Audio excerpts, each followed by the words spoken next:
TVN24 news নেটওয়ার্কের সাপ্তাহিক আয়োজন 7 দিনের বিশ্ব অনুষ্ঠানে স্বাগত জানাচ্ছি আমি রানা রায়হান। বাংলাদেশের বিগত সরকারের সব বিতর্কিত আইন সংশোধন কিংবা বাতিল করা হবে বলে জানিয়েছেন দেশটির অন্তর্বর্তী সরকারের আইন উপদেষ্টা ডক্টর আসিফ নজরুল। আইন উপদেষ্টা বলেন, তথ্য অধিকার বিনাশ করে বাংলাদেশকে অরাজকতার জঘন্যতম উদাহরণে পরিণত করা হয়েছিল। অনুষ্ঠানে টিআইবির নির্বাহী পরিচালক এবং দুর্নীতি দমন সংস্কার কমিশনের প্রধান ডক্টর ইফতেখারুজ্জামান বলেন, প্রাতিষ্ঠানিক চর্চার পরিবর্তন না হলে বাংলাদেশ আরেক ধরনের কর্তৃত্ববাদী সরকারের দিকে ধাবিত হতে পারে, এরকম আশঙ্কা তিনি করছেন। তিনি কী কারণে করছেন এটা নিয়ে আমরা আলোচনা করার চেষ্টা করব। কি কি লক্ষণ আছে সেগুলো নিয়ে আলোচনা করার চেষ্টা করবো। এছাড়া বাংলাদেশের জাতীয় শিক্ষাক্রম ও পাঠ্যপুস্তক বোর্ড বা NCTB প্রণীত ও মুদ্রিত পাঠ্যপুস্তক সংশোধন ও পরিমার্জনের জন্য গঠিত সমন্বয় কমিটি বাতিল করা হয়েছে। এটা নিয়ে ব্যাপক আলোচনা এবং সমালোচনা হচ্ছে সামাজিক মাধ্যমে এবং বাস্তব দুনিয়াতেও আমরা দেখছি। তবে গত শনিবার ওই কমিটি বাতিলের পর NCTB কিংবা শিক্ষা মন্ত্রণালয় থেকে বাতিলের কোনো কারণ উল্লেখ বা ব্যাখ্যা করেনি। যদিও গত 15 সেপ্টেম্বর ওই কমিটি গঠনের পর দুজন সদস্য ঢাকা বিশ্ববিদ্যালয়ের অধ্যাপক কামরুল হাসান মামুন ও সামিনা লুৎফার বিষয়ে ধর্মভিত্তিক কয়েকটি সংগঠনের নেতারা প্রকাশ্যেই আপত্তি তুলে কমিটি পুনর্গঠনের দাবি করেছিলেন। নিউ ইয়র্কে জাতিসংঘের সাধারণ পরিষদের অধিবেশন চলাকালে প্রেসিডেন্ট জো বাইডেনের সাথে বৈঠক করেছেন বাংলাদেশ সরকারের প্রধান উপদেষ্টা। আমরা বিষয়টি এর মধ্যে জানি। এছাড়া বিভিন্ন সংস্থা ও রাষ্ট্রপ্রধানদের সাথেও তার বৈঠক হয়েছে। জো বাইডেন এর কার্যালয় থেকে পরে প্রকাশিত এক প্রেস নোটে বিশেষভাবে তুলে ধরা হয়েছে দুই নেতার সম্পর্কের উষ্ণতার বিষয়টি। বাইডেন প্রশাসন বলেছে, বাংলাদেশকে পুনর্গঠনে আরও প্রচেষ্টা চালাতে হবে। এই প্রসঙ্গ ধরে আলোচনা করব আমরা। বিশেষ করে আমার প্রশ্নটি থাকবে যে এই যে উষ্ণতার কথা বলা হচ্ছে ডক্টর ইউনূসের সাথে, ডক্টর ইউনূসের সরকারের সাথে বা বাংলাদেশের সাথে, এই উষ্ণতা মোদি সরকারের জন্য কোনো সমস্যা হবে কি না। আমরা আরেকটি বিষয় দেখছি, 32 বছর ধরে হিজবুল্লাহ নেতা ছিলেন হাসান নাসরুল্লাহ গত শুক্রবার সন্ধ্যায় লেবাননের রাজধানী বৈরুতে ইসরায়েলি বিমান হামলায় নিহত হন তিনি। হাসান নাসরুল্লাহর মৃত্যুর পর হিজবুল্লাহ, ইসরায়েল এবং ইরান কি করবে বা এই পরিণতি কী হবে, কোন দিকে যাচ্ছে মধ্যপ্রাচ্য, সেইটার গতি প্রকৃতিও আমরা বোঝার চেষ্টা করব। আমার সাথে আছেন হাসান ফেরদৌস, সাংবাদিক, লেখক ও গবেষক। আপনাকে স্বাগত জানাচ্ছি। আমার সাথে আছেন doctor M Kabir Hasan, professor, department of economics and finance, university of New Orleans. আপনাকেও স্বাগত জানাচ্ছি। আমি চলে যাচ্ছি হাসান ফেরদৌসের কাছে। তাকে দিয়ে প্রশ্ন করতে চাই, এই বর্তমান সরকারের সবশেষ আমরা দেখলাম যেটি অর্জন বলা হচ্ছে, অনেকে বলছে বিশ্বজয়, অনেকে বলছেন জাতিসংঘে পরিদর্শনে গিয়ে ডক্টর মোহাম্মদ ইউনূস জাদুকরের মতো কাজ করেছেন। এর সবই ঠিক আছে। তার হাত এই সফরের মধ্য দিয়ে শক্তিশালী হয়েছে কিনা, যদি হয়ে থাকে এর প্রভাব কি, এটা আমি জানতে চাচ্ছি হাসান ফেরদৌসের কাছে। ধন্যবাদ রানা রায়হান, অনেক ধন্যবাদ। এই সফরে অধ্যাপক ইউনূসের সামনে 3টি অবজেক্টিভ ছিল। এক, সারা বিশ্বকে জানানো যে বাংলাদেশে কি ঘটেছে। সারা বিশ্ব আগ্রহে অপেক্ষা করছিল শোনার জন্য কি ঘটেছে বাংলাদেশে, এই বিপ্লব ঘটেছে, কিভাবে ঘটলো, প্রথম অবজেক্টিভ তার। 2 নম্বর, বিশ্বকে আশ্বস্ত করা যে বাংলাদেশ সুস্থাবস্থায় ফিরে আসবে, বাংলাদেশ একটা হেইটি বা সুদান বা লিবিয়া হবে না। 2 নম্বর। আর 3 নম্বর, বিশ্বকে আমাদের পাশে পাওয়া, মার্কিন যুক্তরাষ্ট্র এবং অন্যান্য বৃহৎ রাষ্ট্রগুলিকে আমাদের সঙ্গে পাওয়া। এবং আমার বিবেচনায় এই 3টি উদ্দেশ্যেই সফল হয়েছে। আপনারা দেখেছেন কিভাবে প্রফেসর ইউনূসকে গ্রহণ করা হয়েছে জাতিসংঘের বাইরে।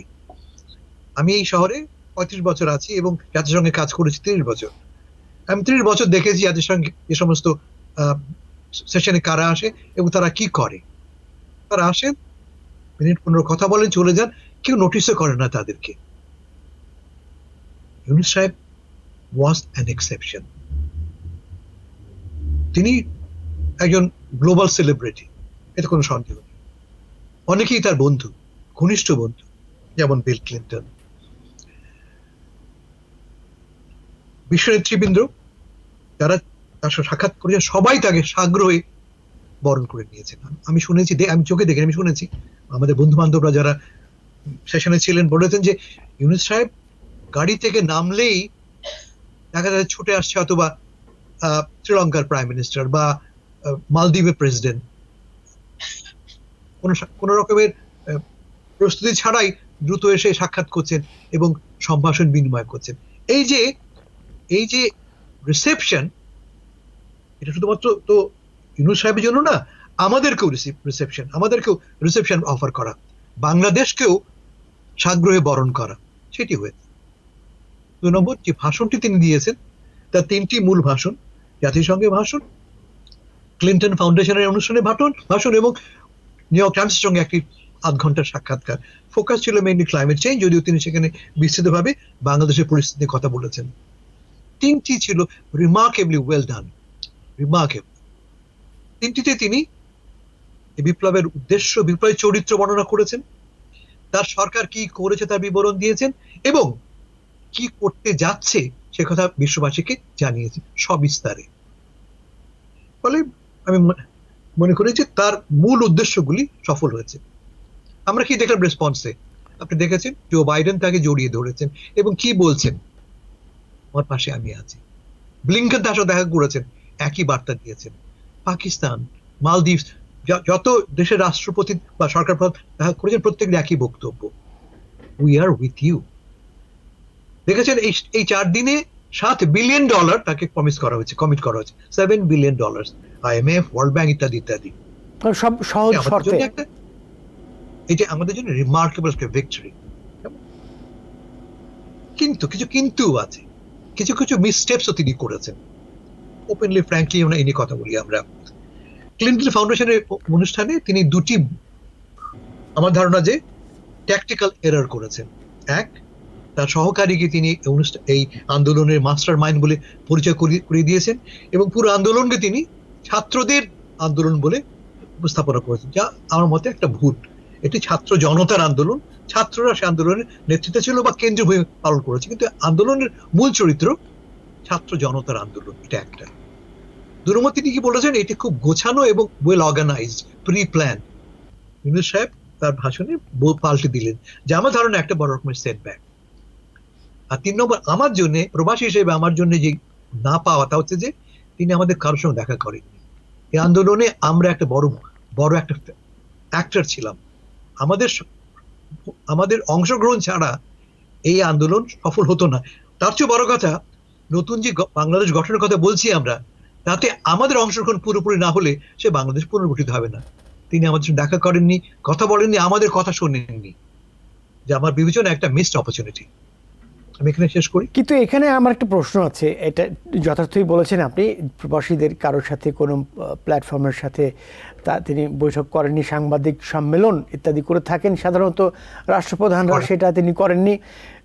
কিন্তু দেখেন, প্রবাসীরা মোটা দাগে বিভক্ত 2 দলে, এটার একটা টেকনিক্যাল প্রবলেম কিন্তু আছে। আমি সেই প্রসঙ্গে বিস্তারিত আপনার সাথে বিতর্কে যেতে চাই না, কিন্তু আমি প্রফেসর ডক্টর এম কবির হাসানের কাছে যাব এবং তার কাছে জানতে চাইব যে প্রশ্নটি নিয়ে আলোচনা করলেন, সেই প্রসঙ্গে আপনি বলতে পারবেন যে এখানে আপনার কাছে আরেকবার করি প্রশ্নটা। 1 নম্বর প্রশ্ন হচ্ছে, ডক্টর মোহাম্মদ ইউনূস এই সফরের মধ্য দিয়ে তার হাত শক্তিশালী হয়েছে কিনা, সরকার পরিচালনার ক্ষেত্রে এইটার কোনো প্রভাব পড়বে কি না। 2 নম্বর প্রশ্নটি যেটি করতে চাইছিলাম, ডক্টর ইউনূস বহু দশক ধরেই তিনি ওয়েস্টার্ন ডেমোক্রেসি বা নিউ লিবারালিজমের একজন দূতই বলা যায়, অ্যাম্বাসাডার বলা যায়। এই অ্যাম্বাসাডার যে সরকার গঠন করেছেন, সেই সরকারের নেচার আমরা যা বুঝতে পারি, তাদের যে ল্যাঙ্গুয়েজ, তারা বলছেন পোস্ট আইডিওলজি, তারা নিজেদেরকে সেকুলার বলছেন না, অর্থাৎ এইটার বৈশিষ্ট্য যদি আমরা চিহ্নিত করতে পারি, এইটা মোটামুটি যে বৈশিষ্ট্য সেইটা ওয়েস্টার্ন ভ্যালুজের বিপক্ষে দাঁড়িয়ে যায় না। সেক্ষেত্রে এইটা কিভাবে ডক্টর ইউনূস বিষয়টি ডিল করবেন, একই সঙ্গে তাকে আসলে কোনো ধরনের সমঝোতা, কম্প্রোমাইজ করতে হবে কিনা এই বাংলাদেশে ইসলামপন্থীদের সাথে বা ধর্মভিত্তিক দলগুলোর সাথে। ডক্টর এম কবির হাসান, আপনি বুঝতে পেরেছেন আমার প্রশ্নটি একটু লম্বা, সেজন্য দুঃখ প্রকাশ করছি। ডক্টর এম কবির হাসান, আপনি কি আছেন?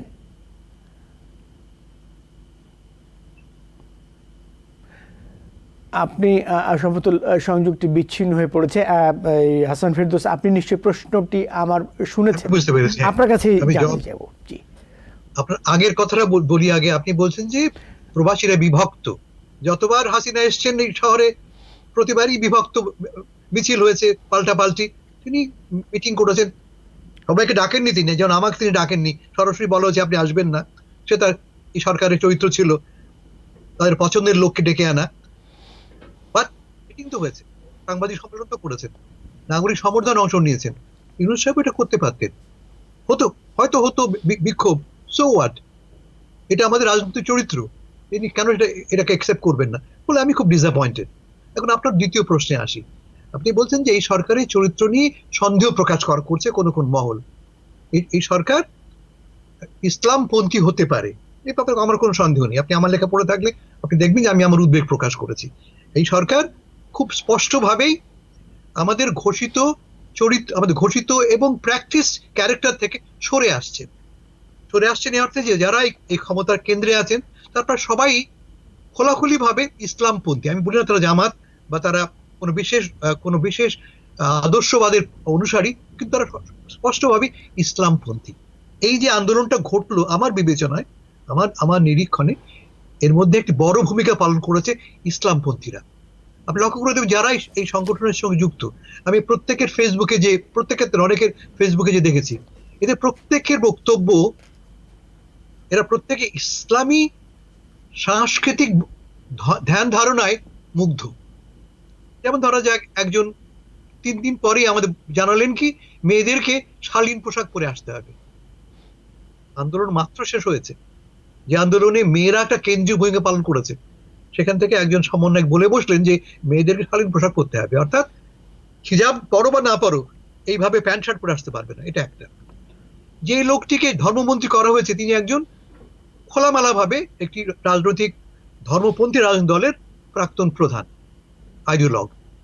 তিনি কি বলেছেন তার ভাষণ যদি শুনে থাকেন আপনারা, তিনি বলছেন যে বাংলাদেশের টেক্সট বুকে আমি পড়ি লালন শাহের কথা।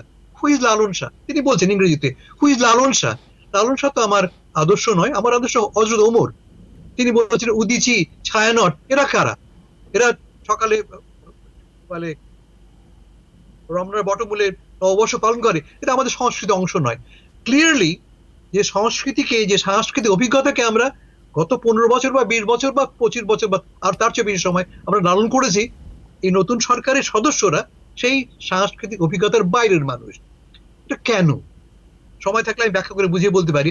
তা হচ্ছে যে বাংলাদেশে গত 50 বছরে একটি বড় রকমের সাংস্কৃতিক পরিবর্তন ঘটেছে, কালচারাল শিফট ঘটেছে।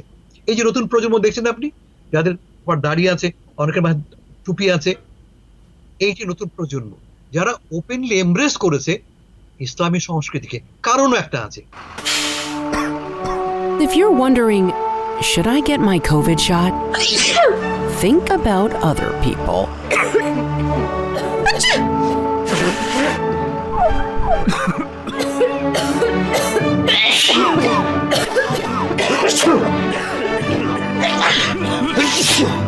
Set a date to get your COVID shot and RSV if eligible.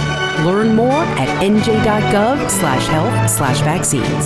কারণটা বুঝি বলি আপনাকে, আমরা গত 50 বছরে নানা এক্সপেরিমেন্ট করেছি। আমরা ডেমোক্রেসিকে প্র্যাকটিস করেছি, ফেল করেছি। আমরা ডেমোক্রেসি করতে যেয়ে আমরা স্বৈরতন্ত্র জন্ম দিয়েছি। আমরা সামরিকতন্ত্র, ডিক্টেটরশিপ ইম্পোজ করেছি, ফেল করেছি।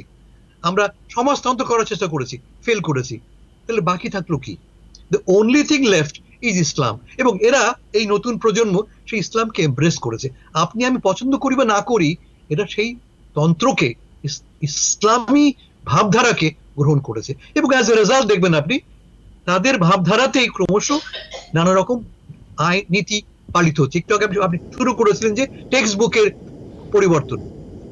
দুজন অধ্যাপক যদি অসাম্প্রদায়িক হন, দুজন অধ্যাপক যদি তাদের ভাবনা চিন্তায় অসাম্প্রদায়িক চেতনার কথা বলে থাকেন, তাতে গোসা হয়ে গেলেন এই এই এই আমি শেষ কথা শেষ করছি, আমি আমার লাস্ট বাক্য বলছি, তাতে গোসা হয়ে গেল এই এই এই সমন্বয়করা। তার মানেটা কি, যে অসন্তোষ এবং যে ইনটলারেন্স আমরা গতবারও দেখেছি, সেই ইনটলারেন্সের জন্ম আমরা এই প্রথম দিন থেকে লক্ষ্য করছি আমরা, যেটা আমার চোখে অশনি সংকেত। জি, ধন্যবাদ হাসান ফেরদৌস। আপনাকে যে প্রশ্নটা করেছেন ডক্টর কবির হাসান, আপনি প্রশ্নটা কি তখন বুঝতে পেরেছেন? আমি শুনতে পেরেছি। আপনি আমাকে শুনতে পাচ্ছেন? জি, শুনতে পাচ্ছি এবার। জি আচ্ছা, অ্যাকচুয়ালি আমি হাসান ফেরদৌস ভাইয়ের কথাগুলো মাঝে মাঝে শুনছিলাম, কারণ আমার লাইনে ডিস্টার্ব হচ্ছিল, ঢাকায় ওয়্যারলেস কানেকশন। এনিওয়ে, আমার পজিশন হলো যে ছাত্র জনতা এবার এই রেভলিউশন বা evolution, whatever you call this, করেছে, ওরা কিন্তু ভিন্ন প্রকৃতির। জি জেনারেশন চিন্তা করে ডিফারেন্টলি আমাদের জেনারেশন তুলনায়। আমি মিলেনিয়াল, হাসান ফেরদৌস আমার চেয়ে একটু ওল্ডার। তো ওদের চিন্তা ভাবনার মতে যে কথা হাসান ফেরদৌস বললেন যে আমরা বাংলাদেশে সব কিছু নিয়ে এক্সপেরিমেন্ট করেছি, আমরা দেখি না অন্য নতুন কিছু নিয়ে এক্সপেরিমেন্ট করা। তার মানে এই না যে মূল ধারা থেকে ছিটকে পড়া। অনেকে অশনি সংকট দেখছেন। সেকুলারিজমটা কি? সেকুলারিজমটা হলো সব ধর্মের প্রতি সম্মান থাকা, তাদের ধর্মকে পালন করার স্বাধীনতা থাকা। আপনি যদি আমাদের রসুলের যুগে ফিরে যান, যে মদিনা পিরিয়ড, সেখানে ছিল মদিনা সোসাইটি, মাদানী সোসাইটি অনেকে বলে, সেখানে প্রত্যেকটা ধর্মীয় গোষ্ঠীর তার ধর্ম পালন করার মানে অ্যাবসলিউট রাইট ছিল, এবং এটা রসুলের নির্দেশও ছিল।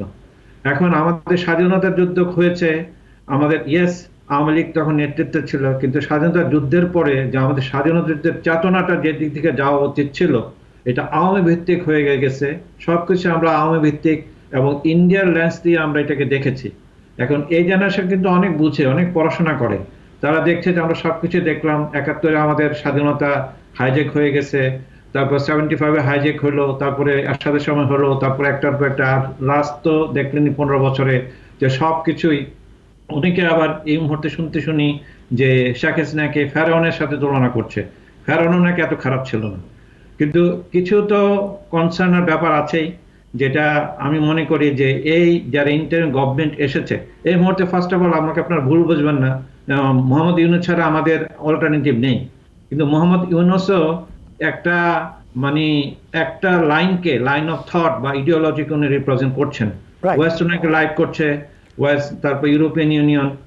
এখন উনি কতদিন এই সংস্কারকে চালিয়ে যেতে পারবেন, আর যাদের মাধ্যমে সংস্কার করতে চাচ্ছেন, ইয়েস তাদের নতুন আইডিয়া আছে। এই কথাগুলো আমি আমার ছেলে মেয়েকে বলি যে তোমাদের অনেক লজিক নলেজ আছে, কিন্তু তোমাদের উইজডম নাই। এবং উইজডম করার জন্য যেই সমস্ত লোকগুলো আমাদের নেওয়া উচিত ছিল, সেই লোকগুলো আনফর্চুনেটলি এসেছে এনজিও কালচার থেকে অথবা কনসালটেন্সি কালচার থেকে। তাই আলটিমেটলি ওদের হাতে একটা গুরু দায়িত্ব পড়েছে। আমরা দোয়া করি যে সংস্কার মিনিমাম যেটা হওয়া দরকার তাদের হাতে হওয়া দরকার before any election comes in. তা না হলে যে আম সে ছালা, এই অবস্থা হবে। আওয়ামী লীগ গেছে, বিএনপি আসবে, প্রকৃতিগতভাবে কোনো চেঞ্জ হবে না। এবং প্রকৃতিগতভাবে চেঞ্জ হওয়ার জন্য যে কাজগুলো মিনিমাম হওয়া দরকার, এই কাজগুলো করা দরকার। কিন্তু আলটিমেটলি কে এটাকে প্রাতিষ্ঠানিক প্রুফ দেওয়ার জন্য কোনো রাজনৈতিক সরকারের বিকল্প নাই। কিন্তু রাজনৈতিক সরকারগুলো অস্থির হয়ে পড়েছে, যত তাড়াতাড়ি ইলেকশন দাও। কিন্তু ইলেকশন দেওয়ার আগে যে ইলেকশনের পটভূমিটা তো নষ্ট করে দিয়ে গেছে আওয়ামী লীগ, সেই পটভূমিটা ঠিক করতে হবে। এবং আমার মনে হয় নেক্সট গভর্নমেন্ট যেটা হয়, মানে election selection what ever it is, এই সরকারকে অন্তর্বর্তী সরকার, যেটা কনস্টিটিউশন নাই কিন্তু অন্তর্বর্তী বলি আমরা, এই যে সংস্কার বলেন, টাস্ক ফোর্স বলেন, ওরা যাই করুক না কেন, এইগুলোর কিন্তু আইনি গ্রহণযোগ্যতা হবে তখনই যখন বৃহত্তর পরিসর এগুলোকে অ্যাকসেপ্ট করা হবে। এবং এগুলোকে অ্যাকসেপ্ট করার জন্য যে জিনিসগুলো ওরা চিহ্নিত করবে, যে ভুলগুলো ওরা নির্ধারণ করবে, যে প্রতিকারগুলো ওরা দেবে, একটা আন্ডারস্ট্যান্ডিং আসতে হবে যে পলিটিক্যাল পার্টির সাথে তোমরা যখন ক্ষমতায় যাও এগুলোকে তোমরা ইমপ্লিমেন্ট করে লতে পরিণত করবো। এবং এই কমিটমেন্ট ছাড়া যদি না যায়, যে 2008-9 একই এক ধরনের সংস্কার হচ্ছিল, দেখলেন আমরা কিসেকে পড়লাম, সৌরতন্ত্রের দিকে পড়লাম। আমি সেই ভয়টাই পাচ্ছি। কিন্তু সো ফার গভর্নমেন্ট মানে তাদের লিমিটেড এবিলিটির মধ্যে ভালোভাবে কাজ করে যাচ্ছে। এটা সম্ভব হচ্ছে মোহাম্মদ ইউনূসের কারণে। কারণ মোহাম্মদ ইউনূস চাইলে সহজে পেয়ে যান, অন্য পলিটিক্যাল গভর্নমেন্ট এত সহজে পায় না। যে দুইটা নাম্বার আপনারা বলেন যে IMF থেকে 200 মিলিয়ন, তারপরে ওয়ার্ল্ড ব্যাংকে 350 মিলিয়ন। যে আমি এখানে কতগুলো চিত্র আপনার কাছে দিতে চাই। আজকে কয়েকদিন আগে একটি সমাবেশ হয়েছে, ছোট সমাবেশ, যারা অংশগ্রহণ করেছে তারা সংখ্যায় কম, তারা অনেকগুলো দাবি করেছেন। এর মধ্যে একটি স্লোগান দাবির মধ্যে ছিল এরকম যে ধর্ম যার যার, উৎসব তার তার। স্লোগানটা এরকম। আমার প্রশ্নটি হচ্ছে, দেখেন, সেকুলারিজম এর বিপক্ষে অন্য পক্ষে যারা আছে তাদের সঙ্গে দ্বন্দ্বটা কোথায়? দ্বন্দ্বটা যদি আমরা আইডেন্টিফাই করতে পারি, সেকুলারিজম বলছে, আপনি যেটা বললেন যে প্রাইভেট লাইফে ধর্মীয় ব্যাপারটাকে নিয়ে যাওয়া, প্র্যাকটিসটাকে নিয়ে যাওয়া প্রাইভেট লাইফে, মানে রাষ্ট্রীয় পর্যায়ে সেটাকে না রাখা, এটা তো সেকুলারিজমের থিম। এখন খেলাফত মজলিস, হেফাজতে ইসলাম, জামাতে ইসলাম, এদের রাজনীতির মূল লক্ষ্য কী, এদের ভিশন কী, সেখানে কোনো কনফ্লিক্ট তৈরি হচ্ছে কিনা? এখানে ডক্টর মোহাম্মদ ইউনূস আছেন, তাকে বলা হচ্ছে, আমি বলেছি, আরও বলেছি যে ওয়েস্টার্ন নিউ লিবারালিজমের উনি যাদের অ্যাম্বাসেডার, দূত, তার অধীনে যারা কাজ করছেন উপদেষ্টাদের মধ্যে কেউ, যেটি হাসান ফেরদৌস বললেন, তার বিশেষ সহকারী নাম করে বলি মাহফুজ আলম, তাদের বক্তব্য কি ধরনের? তারা পোস্ট আইডিওলজি বলতে কি বোঝাচ্ছেন? সেকুলারিজম বিহীন কোনো ব্যবস্থার কথা বলছেন? এমন কোনো ব্যবস্থার কথা বলছেন যেটা আমরা জানি না? তারা কি সমাজতন্ত্রের কথা বলছেন? তারা কি পুঁজিবাদের কথা? আমরা বুঝতে পারছি না। আমি সেটাই প্রশ্নটা করছিলাম, আমি একটু আপনার কাছে জানতে চাই। আসলে আমি মাহফুজ আলম সম্পর্কে আপনি যেটা বললেন যে ওর পজিশনটা কি, সে মাদ্রাসা শিক্ষিত লোক, আপনি জানেন, তারপর ইউনিভার্সিটি শিক্ষিত, এবং মোহাম্মদ ইউনূস মানে বিশ্ববার বললে যে সেই এই পরিবর্তনের সে মহানায়ক।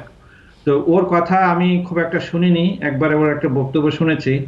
আমাকে ওকে মনে হয় না সে ধর্মান্ধ। অফকোর্স সে ইসলামিক মাইন্ডেড মানে এই না যে সে এখানে জামাত ইসলাম কায়েম করতে যাচ্ছে অথবা একটা ধর্মভিত্তিক রাষ্ট্র ব্যবস্থা কায়েম করতে যাচ্ছে, আমার সেটা মনে হয়নি। তার যেটা মনে হয়েছে, যেটা যে মদিনা সনদের যে ইয়াটা, যে রসুলের আমলে যে সেকুলারিজম এক্সিস্ট করতো, সমস্ত গোষ্ঠী গোত্র ধর্ম একসাথে করতো, কিন্তু রাষ্ট্রীয় স্ট্রাকচারটা যেহেতু মেজরিটি এখানে মুসলিম, এইটার মধ্যে সেই ইসলামের সেই ভাবধারা, চিন্তা চেতনা প্রতিফলিত হবে, কিন্তু নট নেসেসারিলি যে কোরআন উলবিদি কনস্টিটিউশন যেভাবে জামাত ইসলাম বলছে। এবং আমার মনে হয় যে আমরা এখন যে সিভিল সোসাইটি, মানে আমাদের পলিটিক্যাল ইসলামের যোগটা অনেকটা কমে এসেছে। আমার মনে হয় জামাত ইসলামেরও অনেকটা রিথিঙ্ক করা দরকার, যে ইসলামের যে মূল ব্যাপারগুলো, যেমন ধরেন আমি বলতে পারি যে America is a better Islamic society than Bangladesh. কারণ আমেরিকার সাধারণ জনগণ যেভাবে ওদের ইসলামিক ভ্যালুসগুলো তুলে ধরে, ওরা নামাজ পড়ে না, যে কথাটা আপনি প্রাইভেট বলেন, ধর্মটা সবসময় কিন্তু প্রাইভেট, ইসলামের ধর্মটা কিন্তু প্রাইভেট। আপনার সাথে খোদার সম্পর্ক, এটা নিয়ে কেউ প্রশ্ন তুলতে পারবে না, কিন্তু আপনার সাথে যে আমার কি সম্পর্ক, এইভাবে কিন্তু ইসলামের অনেক কড়া বক্তব্য আছে। এবং এই বক্তব্য কিন্তু যে আমাদের মডার্ন কনস্টিটিউশন বলেন, বিভিন্ন দেশের সমাজ ব্যবস্থার সাথে কিন্তু কন্ট্রাডিক্টরি নয়। তাহলে যে সেটা ভালো হয়, সেটা আমরা গ্রহণ করবো না কেন? যে 10 কমান্ডমেন্টের কথা বলেন, আমেরিকাতে অনেকটা নিয়ে হয়, একটা ধর্মীয় প্রেক্ষাপট আছে, কিন্তু 10 কমান্ডমেন্টের কথাগুলো তো সবার জন্যই প্রযোজ্য। তাহলে সেটা যদি প্রযোজ্য হয়, রূপটা যদি ওখানে হয়, আমরা পালন করতে অসুবিধা কোথায়? এবং আমার মনে হয় পোস্ট মডার্নিজম বা পোস্ট আইডিওলজির কথা বলতে মাহফুজ আলম সেই ব্যাপারগুলি বলছেন। এবং মোহাম্মদ ইউনূস কিন্তু সেকুলার, কিন্তু উনি কিন্তু ধর্ম বিরোধী নয়।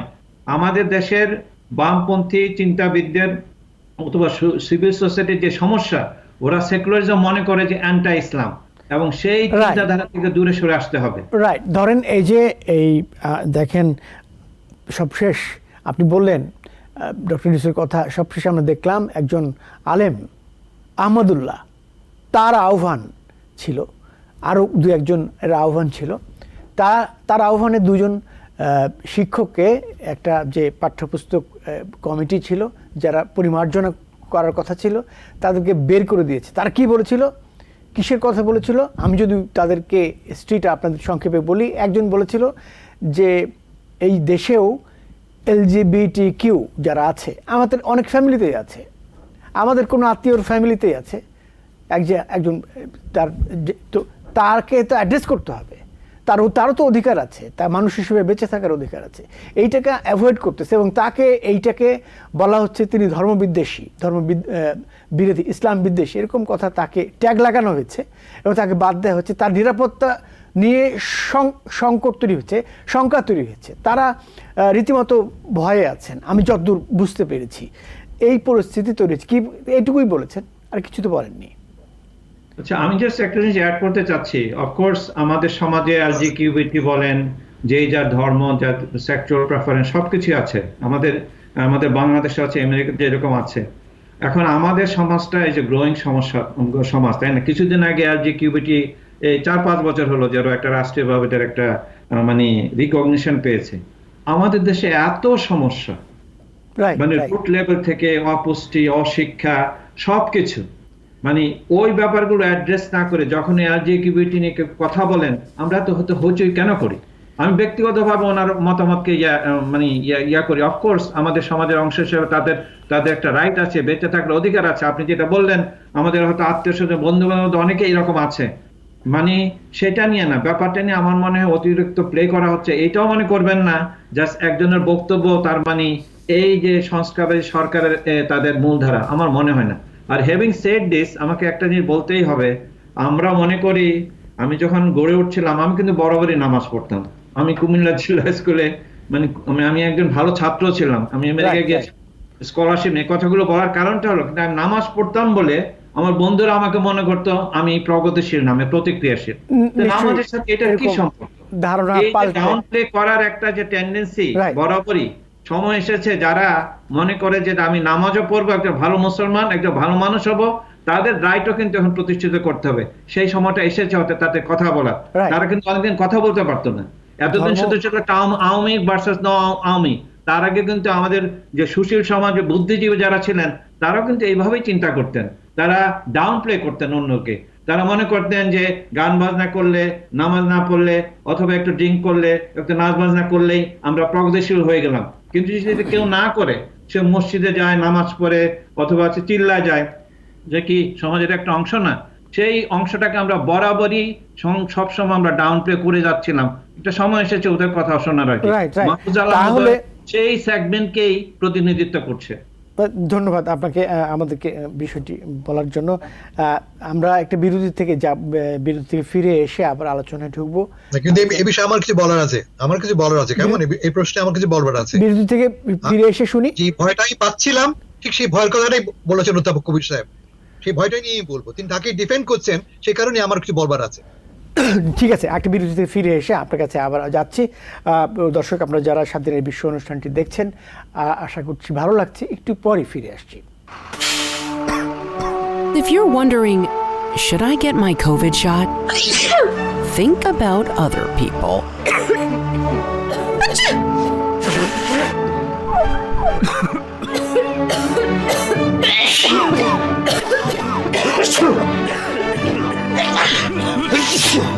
Set a date to get your COVID shot and RSV if eligible. Learn more at nj.gov/health/vaccines. 7 দিনের বিশ্বে আবারও স্বাগত জানাচ্ছি। আমি চলে যাচ্ছি আমাদের অতিথি হাসান ফেরদৌসের কাছে। তার কাছে জানতে চাইব যে আপনি তো জবাব দিবেনই, কথা বলবেনই, কিন্তু একটু প্রশ্ন করে রাখি। সেটি হচ্ছে অধ্যাপক আনু মোহাম্মদ, অর্থনীতিবিদ, একই সঙ্গে টিআইবির নির্বাহী পরিচালক ইফতেখারুজ্জামান। তারা বলছেন, বাংলাদেশ আশঙ্কা করছেন বাংলাদেশ আবারও কর্তৃত্ববাদী ব্যবস্থার দিকে ঝুঁকে পড়তে পারে, এরকম আশঙ্কা তারা করছেন। এই বিষয়ে আপনার কাছে জানতে চাইব, একই সঙ্গে আপনি আপনার প্রতিক্রিয়া দেবেন। আমি বলার চেষ্টা করছিলাম যে বাংলাদেশের একটা সাংস্কৃতিক পরিবর্তন এসছে, মনোজগতে সাংস্কৃতিক পরিবর্তন এসছে। কেমন যারা আন্দোলন নেতৃত্ব দিল, তারা ওপেনলি এমব্রেস করেছে সেই সাংস্কৃতিক অভিজ্ঞতাকে, যা কিনা গত 50 বছর সাংস্কৃতিক অভিজ্ঞতার ভিন্ন। আপনি একটু আগে বলেন সেকুলারিজমের কথা। সেকুলারিজম জিনিসটা কি? রাষ্ট্র এবং ধর্ম অভিন্ন একসাথে। রাষ্ট্রের সঙ্গে ধর্মের কোনো সম্পর্ক নেই। রাষ্ট্র ধর্মকে নিয়ন্ত্রণ করবে না। রাষ্ট্র ধর্ম ব্যক্তিগত ব্যাপার আমরা বলেছি আমরা। কিন্তু এখন সকল যে কর্মকাণ্ড চলছে লক্ষ্যটা কি? সমাজকে বলে দেওয়া কোনটা ভালো কোনটা মন্দ। একটু আগে কবি সাহেব আমাদেরকে মদিনায় নিয়ে গেলেন, ঠিক এরাই আমাদেরকে মদিনায় নিয়ে যেতে চায়। আমি বলছি যে ভাই মদিনায় তুমি যাও, কোনো সমস্যা নাই, আমাকে যেতে বাধ্য করো না। তুমি যেটা করছো, তুমি অলরেডি বলা শুরু করেছো। উনি যেমন বললেন এলজিবিটি নিয়ে কথা বলতে হবে কেন? এটা আমাদের স্বীকৃত অধিকার, কেন কথা বলবো না? এবং এটা তো ডিসাইডেড ইস্যু একটা। জাতিসংঘ স্বীকৃতি দিয়েছে, আমরা স্বীকৃতি দিয়েছি। জাস্ট একজন আলেম, সোকল আলেম না করেছেন, সঙ্গে সঙ্গে দুজন অধ্যাপক বাদ হয়ে গেলেন। ফলে কাদের কর্তৃত্ব প্রাধান্য পাচ্ছে? সেই তারা যাদেরকে বলছি আমি, আমার চোখে অশনি সংকেত, যারা আমাদেরকে পেছনে নিয়ে যাবে। আমি একটু আগে আপনাকে উদাহরণ দিলাম আমাদের ধর্মমন্ত্রীর কথা, ধর্ম উপদেষ্টার কথা। তিনি বলছেন যে পাঠ্যপুস্তকে কেন লালন ফকিরের কথা থাকবে? কেন থাকবে না?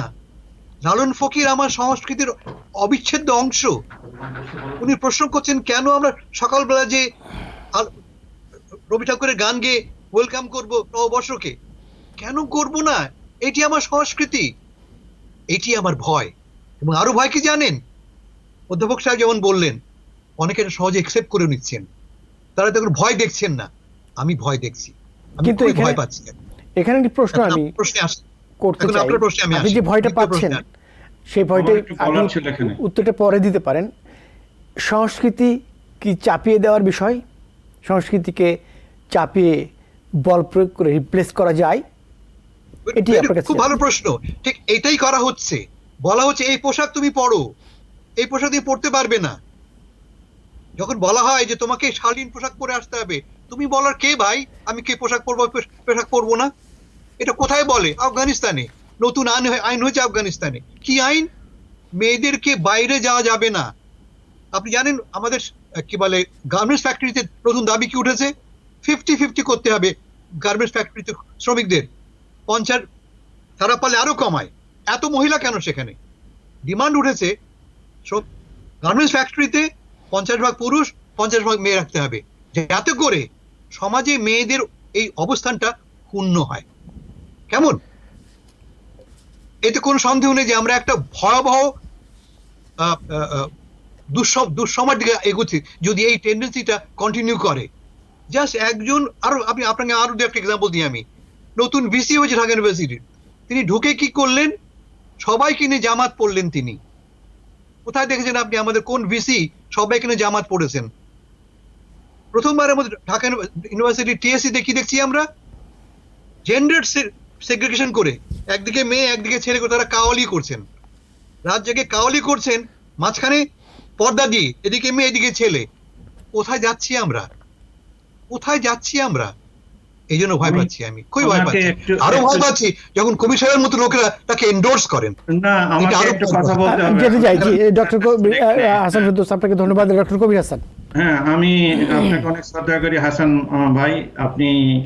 আপনিও যেভাবে বলছেন কথাবার্তা, যে আপনারটাই সত্য, তাই না? আমরা সত্য থেকে আমরা দূরে সরে যাচ্ছি। এ দেশের সংস্কৃতি কি? সংস্কৃতি একটা ব্যাপক একটা শব্দ। আপনি আমার চেয়ে আরো ভালো পড়াশোনা করেছেন। এদেশের 90% মানুষ মুসলমান। তারা মানে মাতৃভাষা শেখার আগে আরবি ভাষা শিখে, আমাদের কালচারের কারণে। তাদের ডিএনএতে এই যে থিঙ্কিং গুলো তারা ঢুকছে। Let me finish. ইসলামের কোথাও কি আছে যে অন্য ধর্মের প্রতি অত্যাচার করা অথবা অন্যকে করা? আপনি কেন, আমি ইসলামিক হিস্ট্রির দিকে একটু যেতে যাচ্ছি, এবং সঙ্গত কারণে যারা এই সমন্বয়ক ছিল, মেজরিটি হ্যাপেন্স টু বি তারা ইসলামী মনোভাব সম্পর্ক মানুষ। তার মানে আপনি অসংখ্য দেখছেন, কেন ইসলাম হলে কি আমরা অসংখ্য হই? 15 বছর ধরে যেভাবে ইসলামপন্থীদেরকে যেভাবে মানে কষ্ট দিয়েছে, তবে তার আগেও যারা প্রগতিশীল সকল, আমি যখন বেড়ে উঠছিলাম, আমি তো ক্লাসের সবচেয়ে ভালো ছাত্র ছিলাম, আমি সবার চেয়ে বেশি বই পড়তাম। জাস্ট বিকজ আমি একটা লাইন অফ থটকে বিশ্বাস করি বলে আপনারা মনে করছেন যে আমরা পিছনে ফিরে যাচ্ছি। মানে মদিনা সোসাইটির কথা আমি কেন বললাম? যেহেতু ওই সময় আসলে একটা আইডিয়াল সোসাইটি ছিল। আমরা কি হিস্ট্রি থেকে লেসন নেই না? আমরা কি ইলিয়াড হোমার পড়ি না? আমরা কি অ্যারিস্টটল পড়ি না? দুনিয়ার যে যাও আমরা কি শ্রীমদ্ভাগবত পদ পড়ি না? আমি তো ভগবত গীতা আমি নিজেও পড়ি। যেখান থেকে যত কিছু আছে নির্যাসে এনে আমাদের আসতে হবে। আমাদের একটা পোস্ট আইডিওলজি যে জিনিসটা বলতে হচ্ছে, এই দেশের মানুষ কিন্তু সেই সেন্সে যেটা আপনি বলছেন ধর্ম বিচ্যুত নয়, তারা ধর্মকে ভালোবাসে। এবং ইসলামের একটা পয়েন্ট আছে, ইসলাম শুধু ব্যক্তিগত একটা ব্যাপার না, এটা একটা সামাজিক ব্যাপারও আছে। এই সামাজিক ব্যাপারগুলো যদি সবার জন্যই ভালো হয়, যেমন ধরেন আমি বলি ইসলামিক ব্যাংকিং অথবা ইসলামিক ফাইন্যান্সের কথা, ইসলামিক ফাইন্যান্স করতে গেলে তো আপনার মুসলমান হওয়ার দরকার নেই, জিনিসটা ভালো। এবং আমি অনেক দেশে যেহেতু এটা কাজ করি, মালয়েশিয়াতে 70% যারা লোক ইসলামিক ফাইন্যান্স করে তারা নন মুসলিম।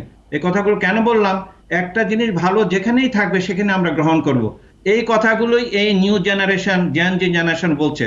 জেন জি জেনারেশন কিন্তু আপনি এই মাহফুজ আলমের মুখ দিয়ে তো এলজিবিটির কথা শোনেন নাই, কারণ তারাও জানে তাদের জেনারেশনে সেগুলো আছে। দুই একজন যে মাহমুদুল সাহেব কি বললেন এই কারণে আপনি চেঞ্জ ব্যাপারটা তাও না।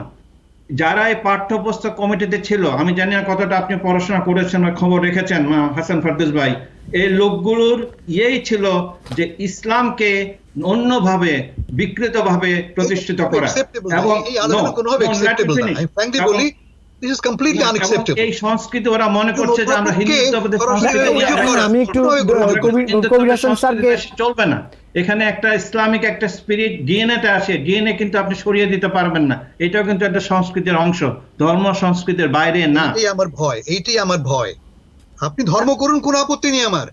আপনার ধর্ম আমি আমার উপর চাপাবেন না, এটাই বলার চেষ্টা করছি আমি। আপনি বললেন আমরা ধর্মভীরু, অবশ্যই ধর্মভীরু আমরা।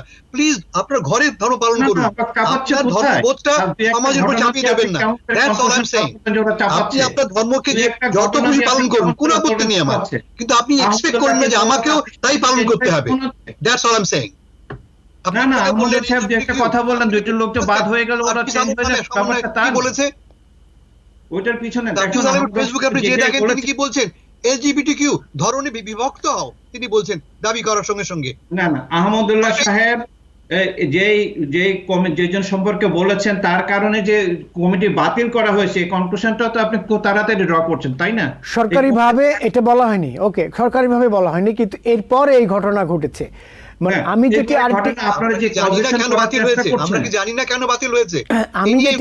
আমি যে সমস্যাটা আমরা অনেক কিছু জানি আবার জানি না। আমরা মানে ক্যাজুয়াল একটা কনক্লুশন, কোরিলেশনকে আমরা ক্যাজুয়াল ইনফারেন্স হিসেবে ধরে নেই। Correlation is not causation. আমরা ইকোনোমেট্রিক্সের জিনিসটা পড়াই, কোরিলেশন নট ইজ কজেশন। এইটার কারণে সেটা হয়েছে। যে জিনিসটা অফকোর্স আপনারা পাঠ্যপুস্তক যখন কমিটি গঠন করা হয়, আহমদ সাহেব 2 দিন আগে বলেছেন, প্রথম থেকে শুনে আসছে যে এই যারা এখানে লোক আছে, যারা তাদের এক্সপার্ট যাদের থাকা দরকার, তাদের আরো একটু মানে ডাইভার্সিফাই হওয়া দরকার ছিল।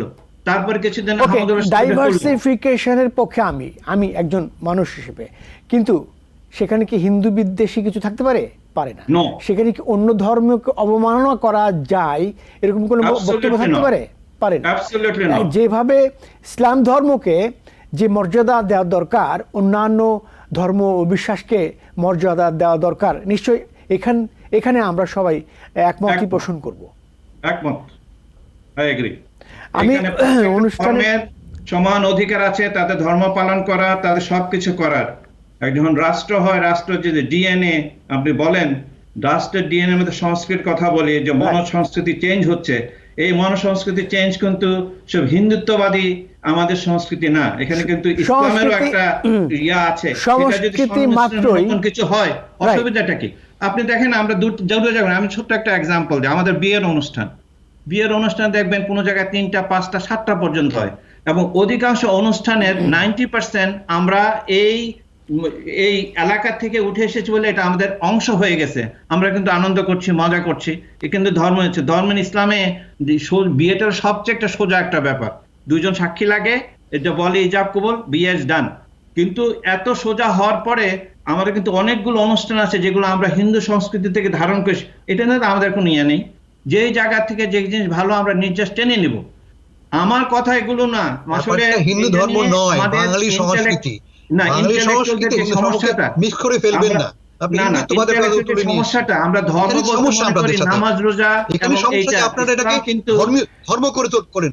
ধর্ম আর সংস্কৃতি ইসলামের এক নয়। ধর্ম এবং ধর্ম দিন সংস্কৃতি এক দিন নয়। ইজ কেমন আমরা সকালে যে আমরা কি বলে রমনা বটমূলে গান করি, এটা যদি ধর্ম বিরোধী মনে করেন আপনি, আমি না, আমি করি না। আমি করি না। গাই বলে, তাহলে না আপনাকে না কি আমি করি বিপদ না, আসবে? এটা আপনি কনক্লুশন ড্র করলেন না এখানে কিন্তু ডক্টর কবির হাসান কিন্তু এর পক্ষে, মানে এই বৈচিত্র্য থাকতে হবে। জি না, না, কিভাবে উনি হবেন কি করে? উনি আমাকে প্রেসক্রিপশন দিয়ে দিচ্ছেন। রমনায় সকালবেলা যদি গান করতে কোনো চায় কিছু এটা ইসলাম বিরোধী হতে পারবে না। কিন্তু যে কথাটা বললেন জামাত আমি কি একজন নামাজ প্রস্তাব পড়তে দিয়েছে, চায় তার একটা সেটা প্রস্তাব কিন্তু কি আপনারা অন্যভাবে কোনো দেখেন, এখানে আইন ধর্ম নিয়ে আসে। ধর্মের সঙ্গে সাংঘর্ষিক হবে না। ঠিক এক্স্যাক্টলি একই কথা বলছে সার্জিস আলমরা। সার্জিস আলমরা কি বলছে যে LGBTQ ধর্মের সঙ্গে সাংঘর্ষিক। একই তো ল্যাঙ্গুয়েজ, ঠিক ল্যাঙ্গুয়েজটাকে উনি নতুন ফর্মে তিনি আমায় জানাচ্ছেন। মানে আমাদের জনগোষ্ঠীটা এরই মধ্যে আছে, হিজড়া যাদেরকে বলি আমরা বাংলাদেশে, এক কথায় সব মানে জনরাকে হিজড়া বলি। তো এই হিজড়া জনগোষ্ঠীকে আমরা ভাবছি এরা হঠাৎ করে একদিন আকাশে উড়ে যাবে, থাকবে না, এরকমই হয়তো চিন্তা ভাবনা করছি। দেখা যাক তারা উড়ে যায় কিনা, আমাদের সমাজ থেকে বিলীন হয়ে যায় কিনা। না না ওরা উড়ে যাবে না, ওরা আমাদের সমাজের অংশ, ওরা আমাদের ভাই বোন, ওরা থাকবে। আসলে উড়ে যাবে না, এটা নিয়ে আরেকটু এদের তাড়নায় এরা অধিকার হারাবে। ঠিক যেভাবে হারাবে অধিকার বাংলাদেশের মেয়েরা। আমরা অনুষ্ঠান শেষ করতে চাই। বলা হবে তুমি কাজ করতে পারবে না, it's only matter of time. Hasan Ferdous ji. না না আমি হামলি আপনার সাথে আমি ডিসএগ্রি করছি ফেরদৌস ভাই, আপনার thinking is totally is different. আমার মনে হয় আমরা একই জিনিস বলছি, আমরা একই কনভার্জেন্স পয়েন্টে যাচ্ছি, আপনি আমার মধ্যে কিন্তু কোনো তফাৎ ভিন্ন নেই। ভিন্ন পথ দিয়ে হয়তো আমরা যাচ্ছি আমরা, একই right? জায়গায় এগোনোর চেষ্টা তা করছি। আমারও মনে হয়েছে যে আপনারা দুজন একই কথা বলছেন, বিভিন্ন বিষয়ে একমত পোষণ করছেন, হয়তো অন্যভাবে অন্য ভাষায় করছেন। রাষ্ট্র থেকে বিচ্ছিন্ন করতে হবে, ধর্ম ব্যক্তিগত ব্যাপার। আমি না, মদিনা এটাও ডক্টর কথা হাসান বলছি কিন্তু না। এটাও একই কথা বলেছেন যে প্রাইভেট লাইফে তা বলছেন থাকবে না। ধর্ম, রাইট? উনি বলছেন যে আমরা সবাই মুসলমান, আমরা মেজরিটি মুসলমান, বলে মুসলমানদের সেন্টিমেন্টকে রিকগনাইজ করতে হবে। আমি বলছি তো মুসলমান তুমি হও, কোনো সমস্যা আমার নেই, এটা তোমার ঘরে, এটা সমাজে তুমি ইম্পোজ করো না। না, আইন আমারটা করো, আবার আপনি এভাবে আমাকে ভুল বুঝছেন, তার সঙ্গে আবার আমাকে ভুল fundamental বুঝছেন। difference আছে। আমরা অনুষ্ঠান শেষ করতে যাই। হাসান ফেরদৌস অনুষ্ঠান শেষ করতে 30 সেকেন্ডে, স্যার 30 সেকেন্ডে শেষ করতে কিন্তু হবে। এখানকার মেজরিটি মুসলিম জনগণের যাদের ধ্যান ধারণা, এটার একটা ইম্প্যাক্ট সোসাইটিতে থাকবে। আপনি চান বা না চান, আপনি পলিটিক্যাল গেম প্লে করেন বা যেভাবে right. করেন, জি, যেভাবে আছে, ইন্ডিয়াতে আছে, হচ্ছে, জি। ইন্ডিয়াকে আপনি মোদিকে দোষ দিচ্ছেন কেন? 80% সাইলেন্ট মেজরিটি মোদিকে ভোট দিচ্ছে, তার মানে কি 80% লোকজন খারাপ? তাই না? আপনি জি। ডেমোক্রেসির কথা বলছেন। আমরা মানে এই ব্যাপারগুলো আমরা অনুষ্ঠান স্বীকার করতে শেষ হবে। বাস্তবে করব। দূরে যাওয়ার আমাদের কারণেই অনুষ্ঠানের সময় এই 15 পার হয়ে বছরে গেছে। শেখ হাসিনা স্বৈরতন্ত্র চালিয়ে যেতে পারছে। তাই না? Right, right. এই কতবার ডক্টর- আমরা পাঠ্যপুস্তকে এগুলো করলাম, একটার পর একটা জগাখিচুড়ি করে যাচ্ছি। এগুলো নিয়ে ডাইভার্সিফিকেশন দরকার, যারা সাবজেক্টের স্পেশালিস্ট আছে ওরাই ইয়া করবে। আহমদুল সাহেব কি বললো, ওনাকে স্টপ করে দেওয়া দরকার, কাউন্টার আরেকজনকে বলা দরকার। রাইট রাইট ডক্টর আমি কবির নিজে বলছি, হাসান। আহমদ সাহেব যেটা বলছেন ঠিক বলেননি। ওকে, ধন্যবাদ আমি তো, ডক্টর কবির হাসান, মানে আপনাকে ইসলামপন্থী একটা ধন্যবাদ। লোক, তাই না? আমি নিজে বলতেছি। তো এগুলো আপনি কিন্তু এই জায়গাটা আমরা আমার ইন্টেলেকচুয়াল বড় একটা সমস্যা, আমরা কোরিলেশন রাইট রাইট, আমরা মনে হচ্ছে যে একই জায়গায় আছি। ডক্টর একই জায়গায় নেই, রানা, আমরা একই জায়গায় নেই। ওকে, হাসান ফেরদৌস, ভিন্ন ভিন্ন আরেকদিন জায়গায় আছি। বিতর্ক করব। আপনারা ভালো থাকবেন, সুস্থ থাকবেন। 7 দিনের বিশ্ব অনুষ্ঠানে এই ছিল আজকের মতো। দেখা হবে অন্য কোনো পর্বে। দর্শক, আপনারা যারা অনুষ্ঠানটি দেখলেন, আশা করছি ভালো লেগেছে। আজকের মতো বিদায় নিচ্ছি।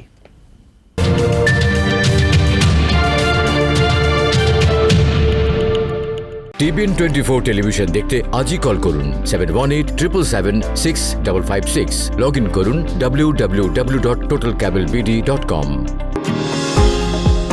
নিউ ইয়র্ক থেকে সম্প্রচারিত TBN 24 টেলিভিশন বিশ্বজুড়ে বাঙালির কণ্ঠস্বর।